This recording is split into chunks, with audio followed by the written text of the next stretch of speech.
From city traffic to country traffic. New York City was physically and mentally exhausting, but I feel like I climbed a mountain, like a sense of accomplishment. But now I'm going to quickly head to the Pacific Northwest where the summer temps are cooler. His tractor is sexy if you like big booty. I just returned a lost puppy to an Amish boy. That's the feel-good version of the story.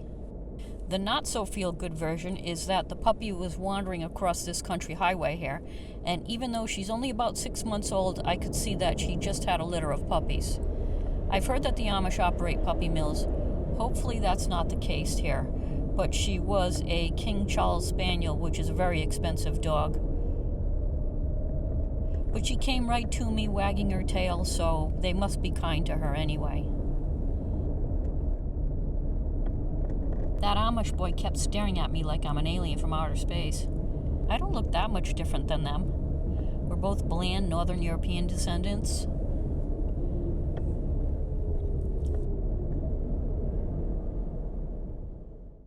The Amish do shop at the dollar store in case anyone was wondering.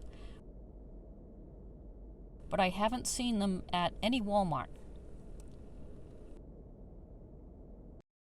Look at how much that puppy shed all over me. Thank you, baby, for not shedding like this. No problem. She loves this carrier, so now this is where she is when I drive now, not the sling. In this she can sit, stand, turn around, lay down. I have the side open over here so she can feel the air conditioning. I have it bungeed in place. Hopefully that'll keep her safe in an accident. Every town in Pennsylvania has these banners honoring war veterans. I like that. The whole country should do it.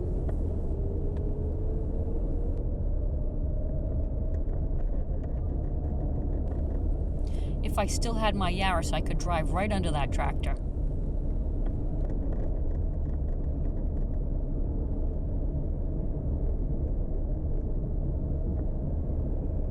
Those Amish women are barefoot.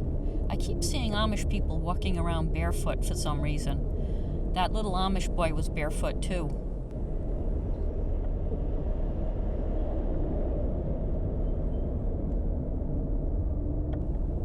I'm not feeling tired yet, so I'm driving a little further than I planned to today. So I'm going to end up staying in Punxsutawney, which is where they have the groundhog that sees his shadow and predicts how long winter will be. I'm seeing signs all over the place about Punxsutawney Phil the groundhog. The Chamber of Commerce has a portrait of the groundhog that says Groundhog Headquarters. Punxsy Phil's Cakes and Steaks. This is the view from the Punxsutawney Walmart. I'm going to look around downtown before I leave. So I'm seeing these groundhog statues all over the place.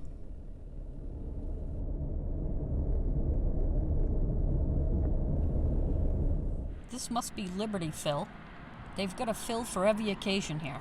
There's Pizza Phil, Bellhop Phil, Flower Shop Phil, Native American Phil, College Phil, Tourist Phil, the McDonald's French Fry Phil, Dentist Phil, Blueface Phil, Dollar Bill Phil, Film School Phil, Phil the Breakfast Cook, Scottish Phil, Handyman Phil, Gimme a Hug Phil, Pharmacist Phil, Reporter Phil, Art School Phil, Coal Miner Phil, Phil with a Blue Umbrella, Inspirational Phil, Butterfly Phil, Wizard Phil, Grade School Phil, The Other Bank Phil, Phil wearing a grandma sweater, Cozy House Phil, Dr. Phil, and Mailman Phil. But my personal favorite is the real Phil, the bite the mayor in the face Phil. They keep him somewhere around here. Here's a fireman Phil. And did he save that baby from a fire, or is he a single dad? Maybe the baby lives at the firehouse with him. Top Hat Phil with icicle teeth. And they painted all the townspeople on his bum, where they're waiting to find out how long winter will be. I think Phil the groundhog is wrong like 90% of the time, but whatever, it's cute. Candy, there's Phil the groundhog. He lives in a glass case. That sucks. He's asleep. I guess it's exhausting being wrong about the weather 90% of the time. Oop, he's looking at me. Poor Phil, no privacy. We'll leave you alone now, Phil.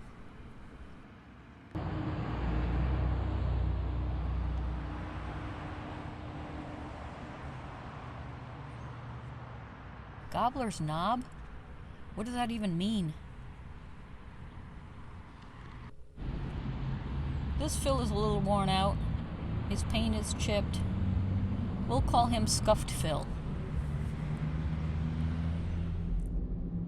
No, I'm not done driving into cities. This is Cleveland, and I'm here to see somebody very special. In 1/4 mile, turn right after the Renaissance Cleveland Hotel, then take the first left. The Cleveland Museum of Natural History. And here is Balto the Wonder Dog that I talked about when I was in Central Park, where he has a statue. He was taxidermied right after he died at age 14. That man that rescued him near the end was from Cleveland, so that's why he's here. He's a Siberian Husky, but he's a chocolate brown color. His features are a little different, too, than the Huskies I'm used to seeing.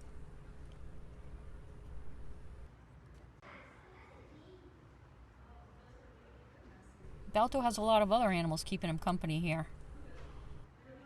This area is all the animals that Balto would have been around in Alaska, where he's from.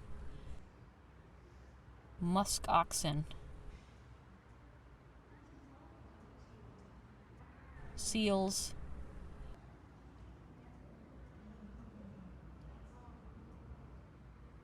Wolves.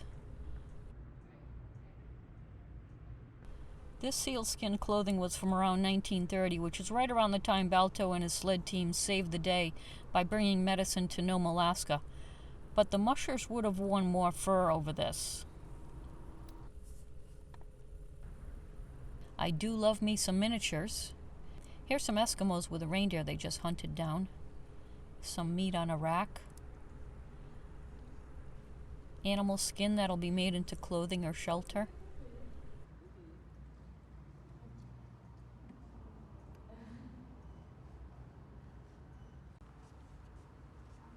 Snowshoes from the 1800s.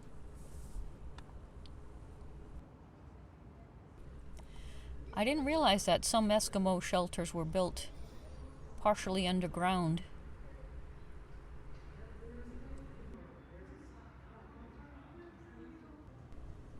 And there they were in igloos in the wintertime.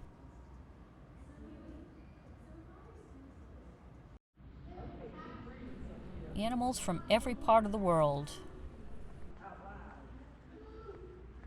This isn't just some taxidermy place. This is one of the best natural history museums in the country. And according to these scientists, the Earth will be experiencing its 6th great extinction event resulting from humans' impact on the environment. Work on that bucket list, people.